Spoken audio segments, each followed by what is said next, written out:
Hello students, today we are going to learn Unit 1.5. Children are going to school, a very interesting poem. This poem is related with every child who goes to school, as the name of the poem itself is Children Are Going to School. The poem is about the beauty of morning, which all children experience when they go to their school early in the morning. But before going to learn the poem, we will see the information of the poet Nida Fazli. Nida Fazli was a prominent Hindi and Urdu poet. He has written many different types of songs and poems. He was honored with the National Harmony Award. He was awarded Padma Shri by the Government of India.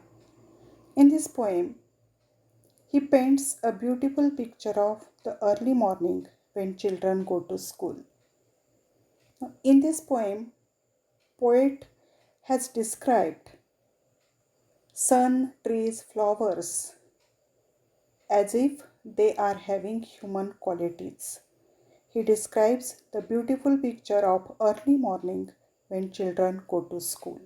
So, we will learn this poem. But before going to learn the poem, I will read this poem. Listen the poem carefully and then we will see the poem in detail. Children are going to school. Morning light spreads over the earth. Once again, the sky bows his head in respect, for children are going to school. The sun, after his morning dip in the river, dressed up in his golden muslin turban, waits and smiles on one side of the road, for children are going to school. Through the green topped branches, breezes sing their songs of blessings. Fragrant flowers awaken the sleepy roads with their melodies. At the corner of the lane, the people in his lush deep foliage waves his hands, for children are going to school. Angels of light have set out, every road is a gleam.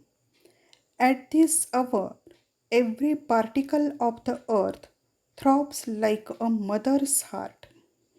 Time sitting on an old rope flies pigeons in the sky, for children are going to school. The poem is translated from बच्चे school जा रहे हैं by Nida Fazl. I think all of you have listened the poem carefully. Now we will see the poem in detail.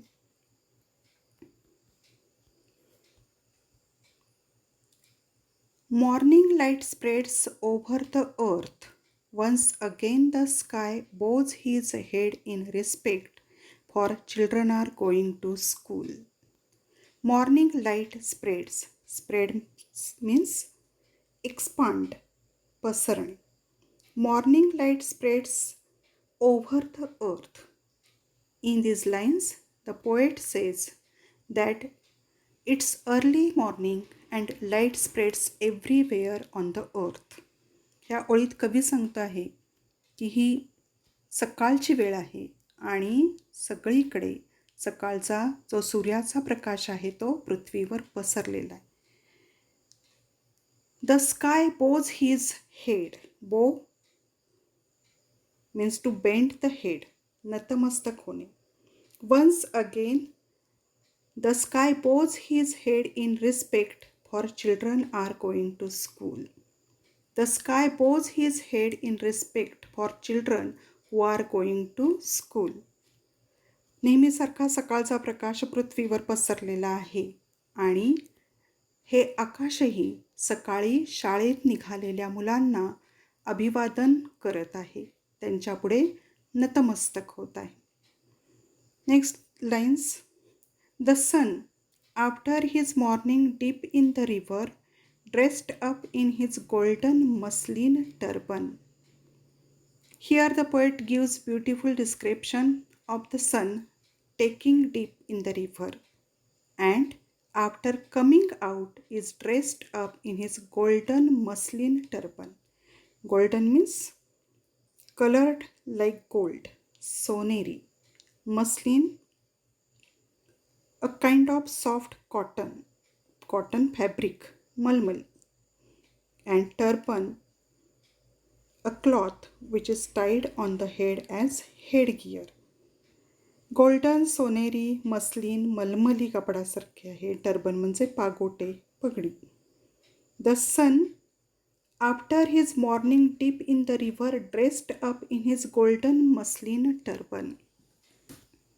सूर्य जो आदल्या दिवशी मावळलेला आहे तो नदीतून पुन्हा वर आलेला आहे आणि तो आता कसा आहे. It has taken a dip in the river, and the bright and golden rays of the sun are described as golden muslin turban in which the sun is covered. सूर्याचे सोनेरी किरण बाहेर पडलेले आहेत आणि त्यांचंच वर्णन कसं केलेलं आहे की सूर्याने एखादा सोनेरी मलमली पागोट परिधान केलेलं आहे आणि तो या शाळेत जाणाऱ्या मुलांची वाट बघत रस्त्याच्या एका बाजूला थांबलेला आहे. Waits and smiles on one side of the road for children are going to school. असा सोनेरी मलमली पागोटे घालून तो रस्त्याच्या बाजूला या शाळेत जाणाऱ्या मुलांची वाट पाहत थांबलेला आहे. Next lines. Through the green-topped branches, breezes sing their songs of blessings. Fragrant flowers awaken the sleepy roads with their melodies. Through the green-topped branches. Green top means having a green top. हिरवे शेंडे असलेले. Breezes sing their songs of blessings. Breezes, breeze means gentle wind, वाऱ्याची झुळूक. And fragrant flowers awaken the sleepy roads. Fragrant means aromatic, suwasik. With their melodies. Melodies means sweet singing, manjul gayan. In these lines, poet describes trees. He says, branches of trees are covered with green leaves. झाडांचे फांद्या त्यांचे वरचं भागटोक आहेत ते या हिरव्या पानांनी आच्छादलेले आहेत. The sweet breezes are singing songs for children. आणि हे ज्या वाऱ्याच्या झुळूक आहेत त्या काय करत आहेत तर या मुलांच्यासाठी गाणं गात आहेत. And in their songs they are giving blessings. आणि नुसतं गात नाही आहेत तर या शाळेत जाणाऱ्या मुलांना या आपल्या गाण्यातून ते आशीर्वाद देत आहेत. The wonderful fragrant flowers are also playing their role of awakening the sleepy roads with their melodies. ही जी सुवासिक फुलं आहेत ते सुद्धा आपलं काम करत आहेत. या आपल्या मंजूळ अशा गायनाने हे रात्रभर झोपलेल्या रस्त्यांना जागं करण्याचं काम करत आहेत. Means in these lines poet describes trees. He says branches of trees are covered with green leaves and the sweet breezes are singing songs for children, and in their songs they are giving blessings. And the wonderful fragrant flowers are also playing their role of awakening the sleepy roads with their melodies. या ओळींमधून कवींनी झाडांचं वर्णन केलेलं आहे.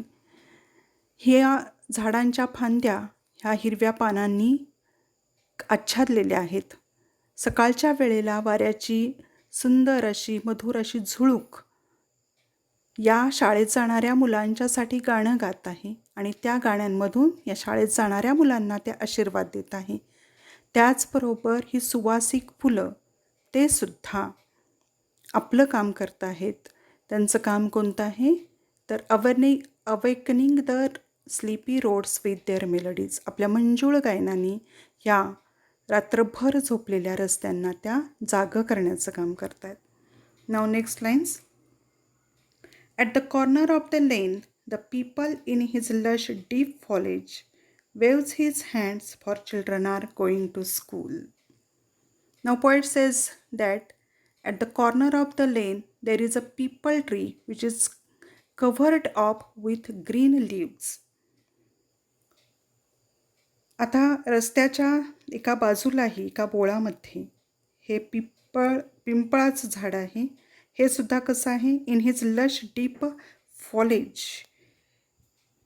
फॉलेज means greenery or leafy cover, झाडांची पानं आहेत. Waves his hands for children are going to school. हे सुद्धा झाडांची पानं आपले हात हलवत आहेत. कोणासाठी? तर for children are going to school. जी मुलं एवढ्या सकाळी शाळेत निघालेली आहेत त्यांच्यासाठी ही सुद्धा झाडांची पानं हात हलवत आहेत. Next lines. Angels of light have set out, every road is a gleam. Angels means a messenger of God, देवदूत. They also have set out, every road is a gleam. A gleam means shining brightly. तेजस्वीपणे त्यांचा प्रकाश पडलेला आहे. Everywhere there is brightness as angels of light has come out on the roads, making the roads bright. कसं वर्णन केलेलं आहे? तर सगळीकडे प्रखर प्रकाश पडलेला आहे आणि तो प्रकाश कसा आहे? As angels of light has come out on the roads. हे देवदूत रस्त्यावर आलेले आहेत आणि त्यांनी काय केलेलं आहे? Making the roads bright. सगळा रस्ता हा प्रकाशित केलेला आहे. At this hour every particle of the earth throbs like a mother's heart. Particle means a small piece of everything, कण. Every particle of the earth throbbing is like a mother's heart. Throbs means धडधडणे, beat. या पृथ्वीवरील प्रत्येक कण कसा आहे? Is like a mother's heart. जशी एखाद्या आईची हृदयाची धडधड असते तशी या पृथ्वीवरील प्रत्येक कणाची धडधड चालू आहे. And time sitting on an old roof flies pigeons in the sky. Time is sitting on an old roof and pigeons are flying in the sky. आकाशामध्येही कबूतर, पारवे आपण म्हणतो, ते उडत आहेत. For children are going to school and all these actions are done when children are going to school. हे सगळं घडत आहे ते केव्हा? तर जेव्हा ही सकाळी मुलं शाळेत निघालेली आहेत. The poem is very simple. This poem is translated from बच्चे स्कूल जा रहे हैं by Nida Fazli. As you know he is a Urdu and Hindi poet. Now in this poem poet has described sun, trees, flowers as if they are having human qualities. He tells nature has also human qualities. तर या कवितेमध्ये कवीनी सूर्य, झाडे, फुलं जे निसर्गातले काही घटक आहेत त्यांच्यामध्ये काही मानवी गुण आहेत हे त्यात दाखवून दिलेले आणि त्या माध्यमातून त्यांनी सांगितलेलं आहे की he tells nature has also human qualities. निसर्गामध्ये सुद्धा काही मानवी गुणधर्म गुण आहेत. Poem is very simple. Read this poem again and write the poem in your notebook in your good handwriting. In this poem the morning beauty is described and this morning beauty is really a God's gift.